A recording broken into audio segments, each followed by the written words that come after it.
はい、皆さん、本日は、東京国際映画祭交流ラウンジに、お越しいただきまして、誠にありがとうございます。Very much for joining us today. We are inviting Eric Khoo and Mike Wiluan for our talk session starting soon. Okay, now let's have them in. Please welcome them with a warm round of applause. Eric Khoo and Mike Wiluan.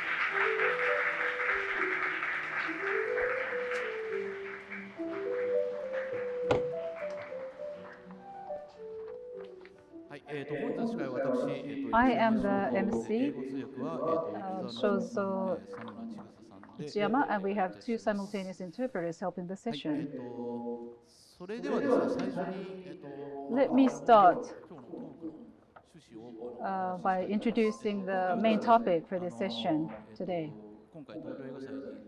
At the Tokyo International Film Festival, they are screening their films. We have the two filmmakers, Eric Khoo. His work screened yesterday, and we're expecting another round. And the name of the work is Spirit World. Catherine Deneuve is the protagonist, playing the protagonist, and it was fully filmed in Japan.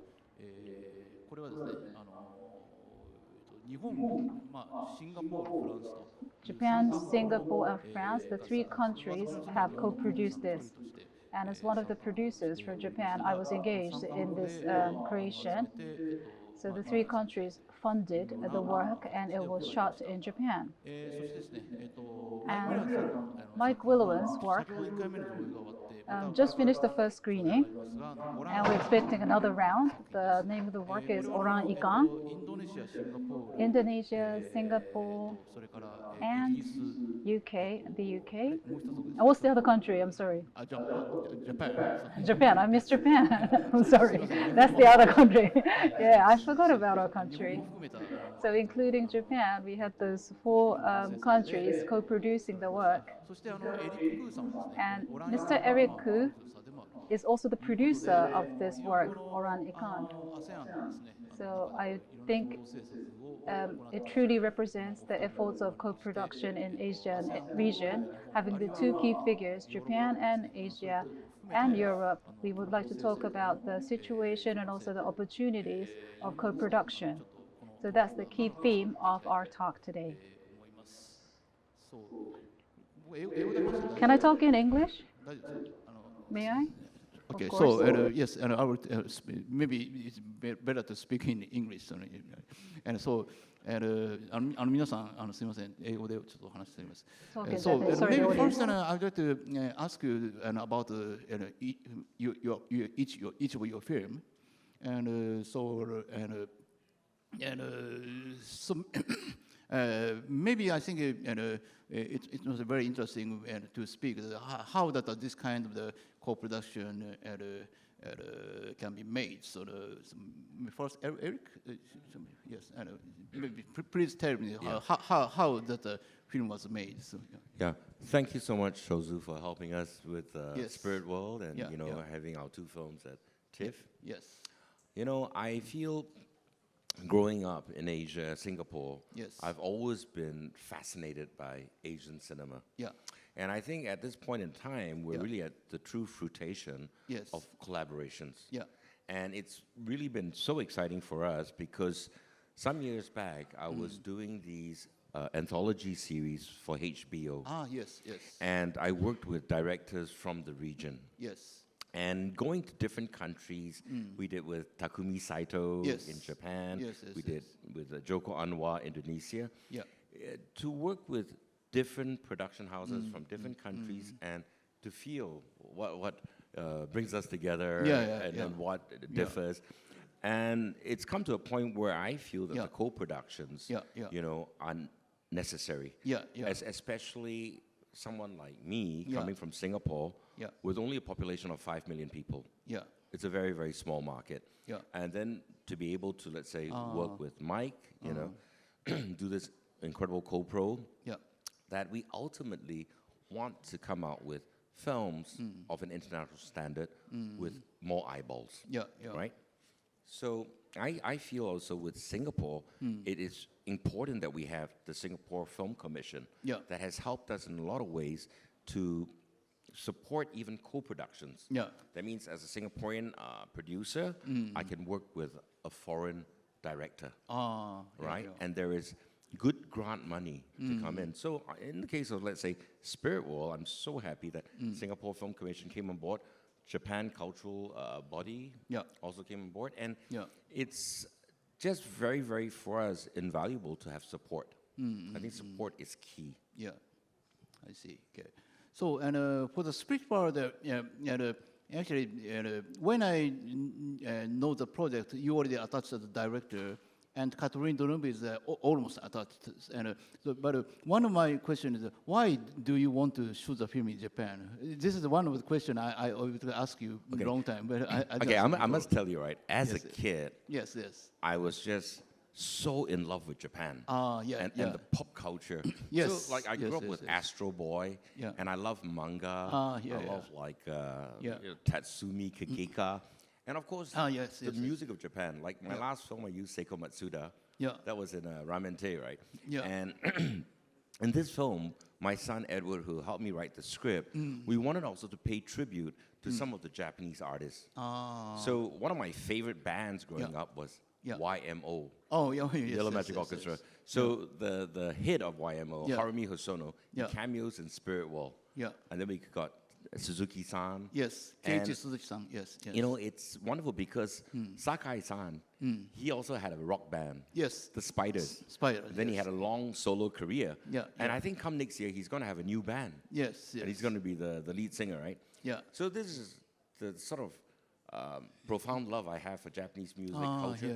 And of course, it is the spirituality that's in Japan. It's almost like when you're walking around, you can feel something. It's something special. And I don't think there's a better landscape for a film like ours if it wasn't for Japan. Now, the interesting thing is, I met Catherine Deneuve like 2 years ago in Paris, near her home, in her favorite restaurant. It was a Japanese restaurant. And we had the best tempura. We were eating it with our hands. Yes. Oh, she likes the Japanese food. She loves Japanese food. And then she loves Japan. Right? I mean, for her, it's all about Japanese culture. Yes. So back in 1965, right, she came to Japan for the first time to promote a movie called The Umbrellas of Cherbourg. Yes. Right? In 1965, that was the year I was born. And after 10 days of shooting Spirit World, she decides to buy me dinner, and we have a conversation. So she told me that all her life she's always wanted to film in Japan. And now, 80 years later, she shoots in Japan, right? And for me, as a kid, loving Japan and all that, and then being with her, and it's just the unique sort of, I think, respect for the land, you know? And it comes through in the film. I feel like no other place could have been better than Chiba. Chiba, yes. Because the film is also about the surf culture and the waves. Yes. And that all oceans are connected. So, maybe there are some people who watch the film, but the film was shot in Takazaki and Chiba. So, correct. So why did you choose these two cities? Okay, because Takazaki, I filmed there some years ago for Ramen Te, you know? And I got to know the film commission there. And you know, the city is very beautiful, very nice. And the thing is, I was invited there last year to give a talk about Southeast Asian cinema. And I remember they put me in this really old cinema that I love profoundly. Maybe Takasaki Denkikan, I see. Yes. So I was sitting there looking at the audience, and I said, you know, I would really, really love to be able to film in the cinema, right, at some point if I do my next film. And it was great because this year in January, February, we went back to Takazaki, and I shot in that cinema. And there's something about the buildings in Takazaki that also a bit old world and charming, very charming. Okay. So for Chiba, so you selected the place because of the surfing. Because it's where surf started. The American soldiers were surfing. The young kids were building their surfboards. And a lot of the music that I was listening to was like by Yozu Ichiyama, who had this sort of like French's, you know, surf sound. And there are a lot of like, looking back in the 60s, popular sort of like Beach Boy surf culture. Yes. And you know, it was wonderful with Catherine Deneuve and Sakai-san walking around in Takazaki. Yes. Everybody was just, you know, so in love with these two iconic figures. Yes. And it was interesting also because for this film, Spirit World, Catherine Deneuve really, really wanted to sing. You know, because unfortunately in The Umbrellas of Cherbourg, it wasn't her voice. And so, you know, together with Jean Chahal, who's this young poet, writer, composer, she created the 3 songs for Catherine to sing and brought Catherine to the studio and they did all the recordings. And hopefully there'll be a soundtrack. Good. And so I would like to ask you another question that so this film is that you brought the camera crew from Singapore and maybe sound designer from Singapore, sound recordist from Singapore, and maybe production part and some assistant Japanese. So it's a mixed crew. How was it? Okay, I'll say that was the most brilliant thing, right? Because basically my whole technical team with my cameraman, my DP, it was a team of 8 people. And then we had the Japanese production team. Wardrobe, fantastic set design, all that, right? And then we had the French with Catherine. Makeup stylist and the works. And what I felt, it was a 22-day shoot, was that there was a lot of camaraderie. There was a lot of good love. And you know, for me, it was really, truly a spiritual holiday. And I think everybody felt that, right? And it was almost like we woke up in the mornings so excited to get onto location. You know, it was this strange, beautiful, all-encompassing, I don't know, trip. And I remember when I spoke to Catherine later on, when she bought me that meal in Okura, the first hotel she stayed in Japan, she said, I said, look, how do you think the shoot's going so far? She goes, I've never worked on a shoot so fast. It's really fast. And she was really sweet because we had 2 girls from crew. One was second camera assist, and the other one was boom operator. Girls with tattoos. And every time she would pat them, and she did a good job. And then she came up to me and she goes, France should learn from Singapore. Have some female crew. Right? And you know, always very, very observant. And for her, someone who's done so many films, right, to look at this shoot and feel that there's team spirit, that for me was real good motivation. I see. And but definitely I think in terms of the hospitality and all that was given to us in Japan, from the hotels that sponsored us, had us, the great meals, you know, the coffee, fresh coffee. It was just, for me, the ultimate shoot. I don't think I could experience this again. You know, but I think it all came in tandem with this film where we all just came together. That was somewhat guided by destiny. Okay. I think this is one reason is Japanese producer Shin Yamaguchi is here. So he organized a very good atmosphere of the production, I think. He's brilliant. Yes. And his company is a really good name. It's called Knock on Wood. Knock on Wood, yes. Make sure everything goes smooth. Knock on Wood is his production company name, yes. And also another reason, I think you are also another reason that the film making very smoothly, because you look very happy on the set. No, very happy. And I'm glad you came and we had some drinks. Yes. But you created some very good atmosphere on the set. So it was funny, right? Because normally I'm very impatient, right? And I try to shoot everything as fast as I can. And I don't like to have off days. And I remember with Catherine, she needs 2 off days. Yes. Right? So when I was on his location for Orang Ikan, I remember I was doing a Zoom with Catherine, and I was trying to talk her down to 1-day break. She goes, no, French have 2-day break. Okay, so, but anyways, you know, I can't complain because at the end, right, really seriously, I could have stayed for another 20 days. It was so nice. Yes. Yes, Shin? So you don't want us so long. Okay, so we will move to the shooting of Orang Ikan, and the first what happens with this co-production at Singapore, Indonesia, Japan, and UK. So Well, first of all, thank you for having me here to talk about Orangikan, and you know, I really appreciate the screening today, and it was a really great reception that we had. Well, like we mentioned, Orangikan has a great number of different participants, different investors from different countries, a collaboration of sorts. But in terms of, we shot in Indonesia. We had a diverse amount of investors from different places, producers, but it wasn't under any. I think the only official funding we had was from Singapore, right? And so Indonesia doesn't quite have the film funding that has been announced properly just yet. And that's something that we've been working very hard for many, many years to try to get official co-production treaties with other countries that would unlock this funding. But our government has just changed last weekend. So we have now a new Minister of Creative Economy. So I'm hoping that it will change over the next couple of years. And that will allow us to have more opportunities for official co-production. Because one of the things that we've been, Indonesia is a huge country, 270 million people.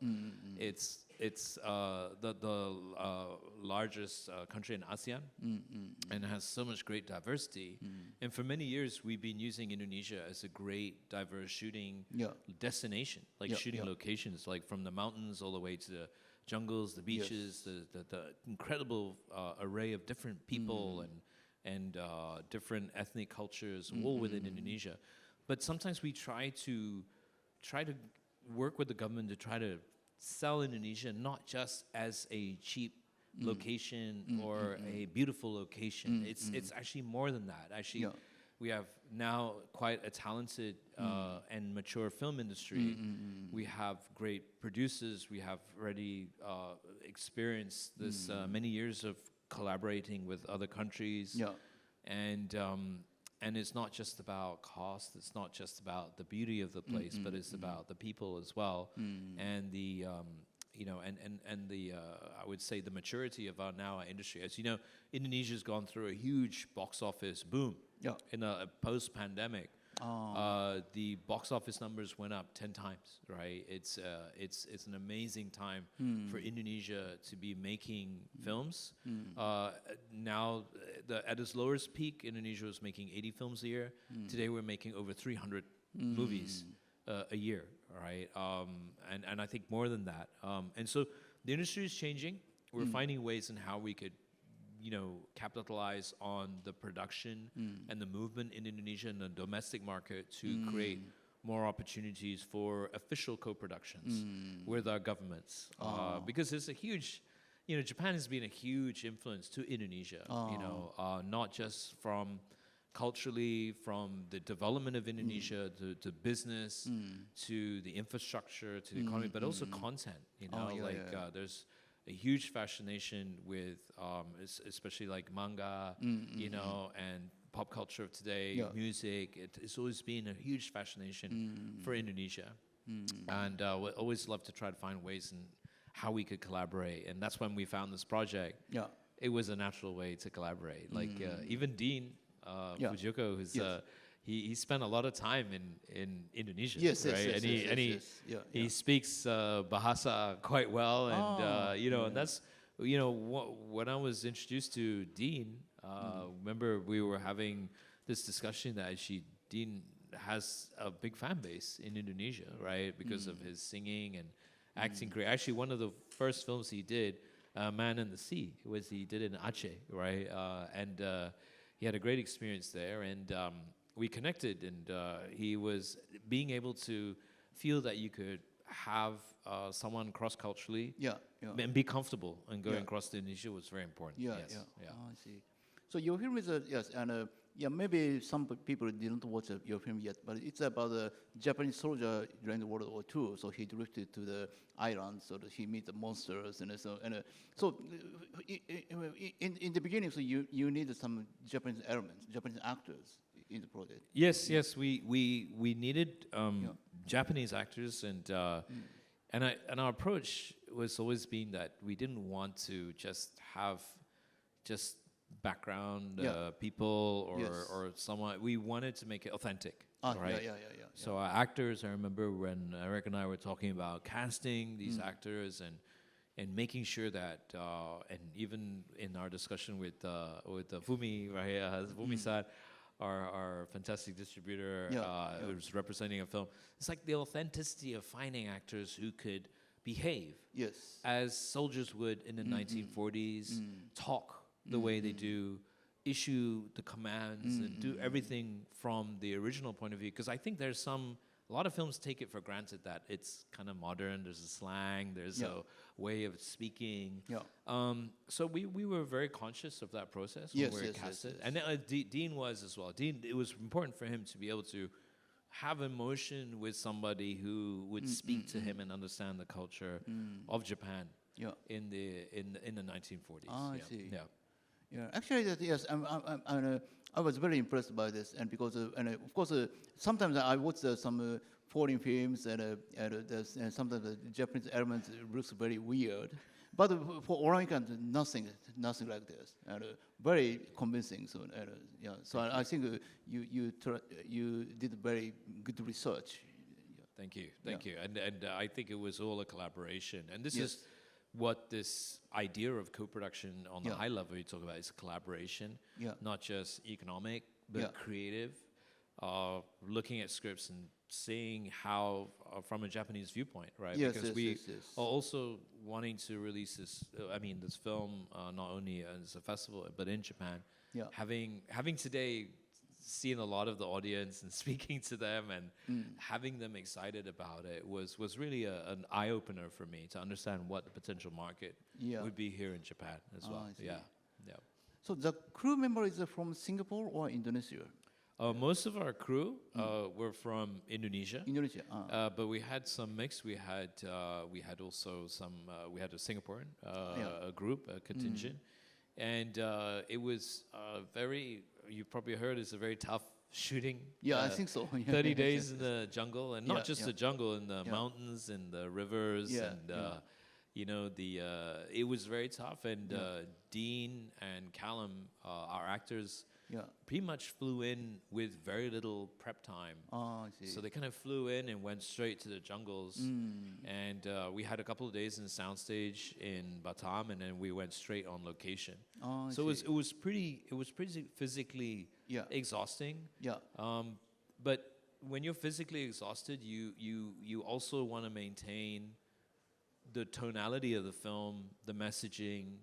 It's very important to keep that extra energy, to keep thinking about what this film means. And I was very happy that we had a great crew. We had a great actors who constantly gave everything.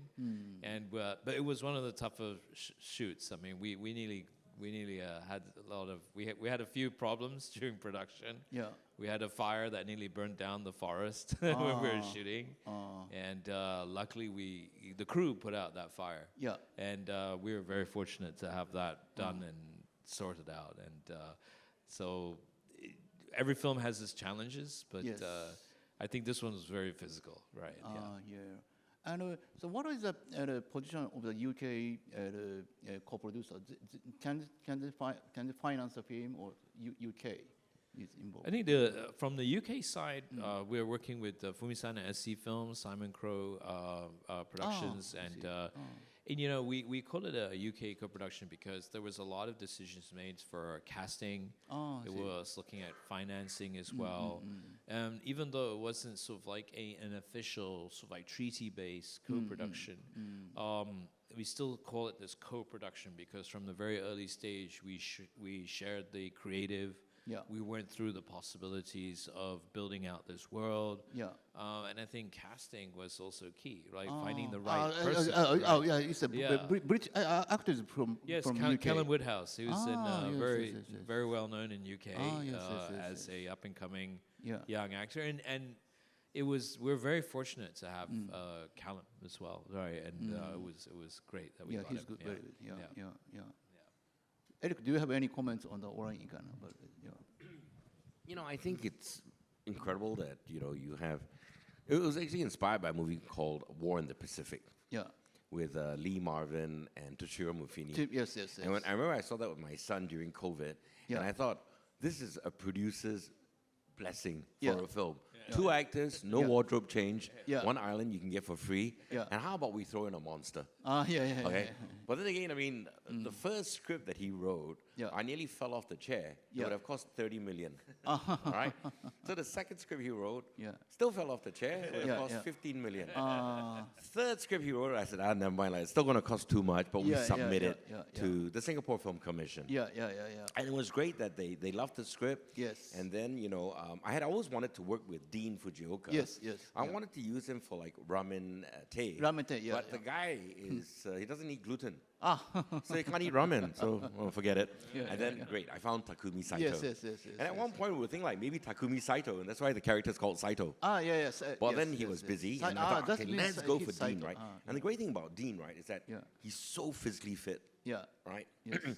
And he got onto the character. Yeah. And like with most of these films, because it's written, let's say, in English, then it's the dialogue. Yes. So even for like Spirit Wall, I had to get all my actors, like Catherine Deneuve, to tell me how she wants to say it in French.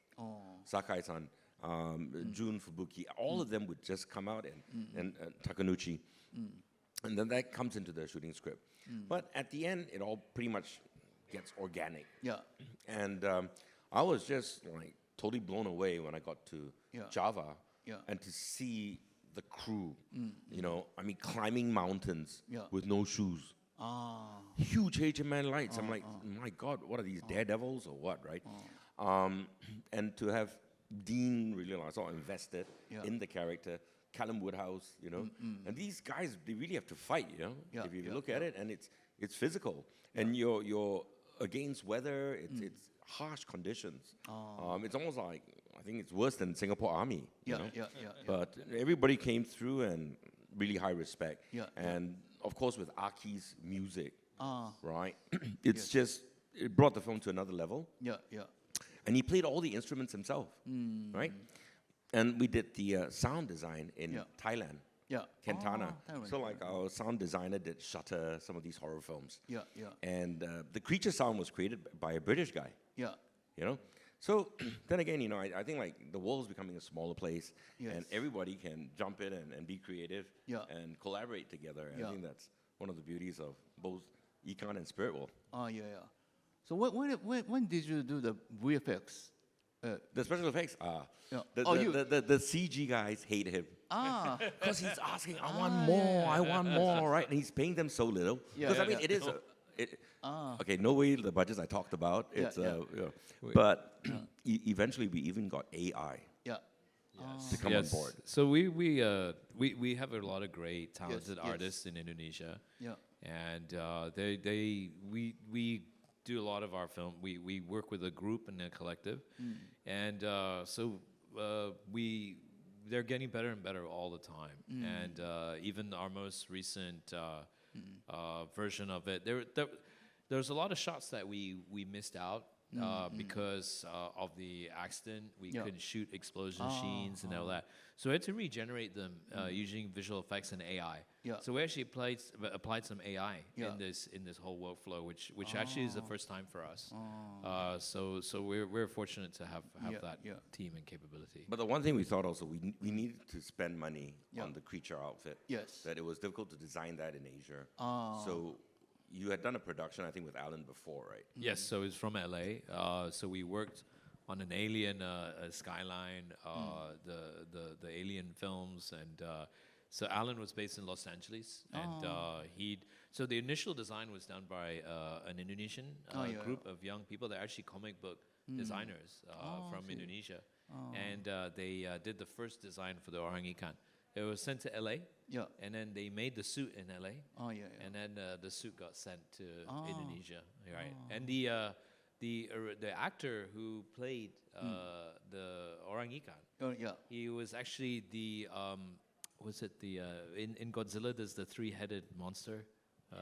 I forgot the 3-headed monster was his name, but he played that character in Godzilla. Monsters. Yeah.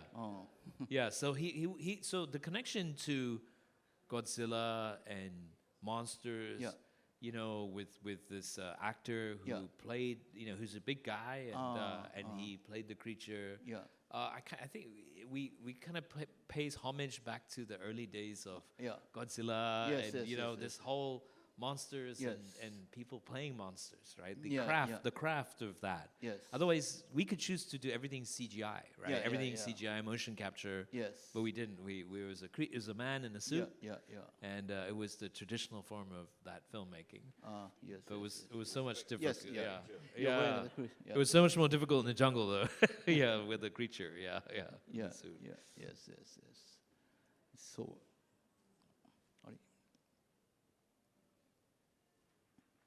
So we still have some, and later so we will have the Q&A session. But so the next topic is which kind of support can you get for this co-production film? So maybe support from the government or just investors or something. So Eric, for the spirit world, so how can I find?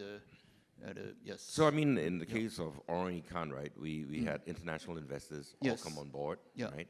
And then, of course, there were the sponsorships. Yeah. So for the Singapore Film Commission, right, we went for this grant called Go Global. Oh. And essentially, this initiative by Singapore Film Commission is that the films can travel. Right? And they'll give you up until $600,000. I see. So Singapore Film Commission can be spent only for the crew members in Singapore or shooting in Singapore? Or so what it requires is actually just 20 Singaporeans to partake in the film. And it can happen anywhere. I see. Right? And, you know, I mean, I think that's pretty much cool, right? Because it gives you a lot of latitude to be creative. And that's the Asian CoPro. So this one, they give you up until $300,000. And that's with a Singaporean producer. I see. You know, and a Southeast Asian director. So there have been a lot of these co-pros that have been happening. So we've got actually one project with Panic. Panic? Yeah, it's a horror food film. I see. Right. So that's the Asian co-pro. Yeah. And then there's also the first, second feature film grant, which is for Singaporeans. I see. And also up into 300,000, you know, to do your first or second feature. Yeah. Actually, recently I watched many of the Southeast Asian films and from ASEAN countries, and it's a co-produced with Singapore. So some Filipino films co-produced. So Vietnam, yes. So it's only for the Southeast Asian countries. It's really great, and the beauty is then we get to work again together with these foreign filmmakers. Yes. And I think there are like another 5 productions that's going to go ahead next year. Yeah. So normally it will be in the month of. I still remember it was really funny. I was sitting down with my editor friend. Yeah. And this was like 2 years ago. And he goes, "What are you going to submit this year for Go Global?" And I said, "When is it?" He goes, "It's next month." And I said, "Oh shit, I got nothing." And then I called Mike, and I said, "Remember we've been talking about this Orang-Ikan film. Yeah. Do you think you can write the script in a month?" And he says, "Let me try." Yeah. And he literally writes it in 2 weeks. And that's the one when I fell off because it's going to cost $30 million, right? So by the end of the month, we have the script and we submitted it. Yes. And then we shot the film last year in October. And then this year it's here for the world premiere. Yes.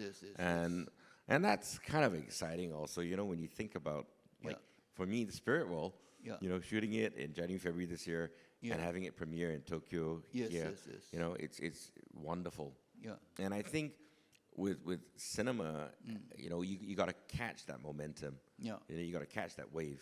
Yeah. And I think now it's of essence, right, that we can all collaborate together. Because if you look at Indonesia as a market, right, it's huge. And I think there's room for co-productions. And Thailand as well. I see. And even Vietnam. Vietnam is really like emerging. Yeah, Vietnam is now, yes. And I think like who saw into Vietnam were the Koreans. So like CJ went in there real fast, and then they did this TV series. They built the cinemas. So if you look at a lot of the Vietnamese productions, they almost seem like Korean productions. Yeah. But Vietnamese language, more Vietnamese sensibility. But there's also the skills transference, right? When we started doing action films, we were working with a lot of Thai action directors and choreographers. And Indonesia after the raid, but before the raid, it was very tough to find good action choreographers. But after the raid and when, because I produced a lot of Timo Kimo's films after that, Night Comes For Us. Eric and I did also on the Guerrilla, we did Macabre or Rumadara. And, but then afterwards, Indonesia went through this renaissance of action. Everything was action. It was, and we learned that from the Thai. And then as we progressed and as this collaboration came with other countries, we get to learn more skill sets from different countries now, whether it's a co-production with Korea or Japan, how to shoot, the technicalities. You were mentioning that Catherine was like saying, in France we don't do this because it's very inefficient. Because certain countries have their ways in doing things. But I think if we could learn the very best from different countries, and that's what collaboration and co-production is all about, make things more efficient, learn the craft, we could get better at doing this and find more opportunities. Yes, I see. And I think recently, Taiwan is very also eager to co-produce a film. So Taika give the money. So did you ever work with I worked with Taika for a Filipino production that we did, the Asian Co-Pro, In My Mother's Skin. So that was done last year, and it premiered in Sundance. Yes. And we did a deal with Amazon Prime. You're producer of the film. And it's Taika is also like a body that is, definitely worth exploring. And we would like to do more with them in future. Yes. So, but maybe for the Taika, maybe we need some of the Taiwan elements or the Taiwan post-production something. Yes. So like In My Mother's Skin, the post-production was done there. In Taiwan. I see. Yeah. So you can get some money, support from Taiwan. Yes. Yeah. Actually, in Japan, we have the government fund, and for the spirit world, so we can get 20% of the budget from the Japanese fund. Yes. So, but Taiwan, I think Taika is more active, I think. So they're investing so many projects. A lot, Yes. So how about Indonesia? You said there was there's this new thing. Talk about it. The one that they're gonna give the equal amount from. So there was an announcement that was last year about sort of like a matching fund, co-matching fund. But we now have a new minister, a new government, and one of the things that we have actually a Dutch co-production next year. I see. And we understand that there's going to be a signing between Indonesia and Holland.